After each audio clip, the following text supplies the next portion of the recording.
Hey everybody, welcome. So today we are going to be diving into the best private health insurance in Canada. So let's just see what we got in the list. So first one is PolicyMe. This is an online life insurance company that first fully digital life insurance platform to launch in Canada. The company initially started as the life insurance comparison site in 2018, but it now offers affordable life insurance policies that mostly issued by Canadian Premier Life Insurance Company, a reputable federal regulated life insurance company. So PolicyMe, you can give it a go. Then we have in the list uh, Manulife. So this one is also really good.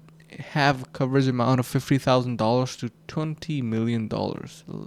The term length is 10, 20, or even 100 years of age.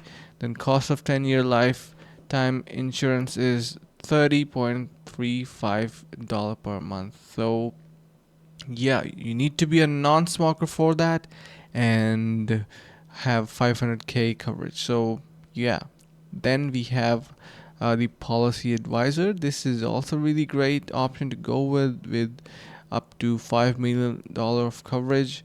Then we have Sun Life. So these are top one that you can give it a go. I hope these are going to be enough for you to choose from. And if you are still willing to ask anything more, then you can leave a comment below and I will personally assist you in that matter. So I hope this helps. Thank you so much for watching and see you in the next video.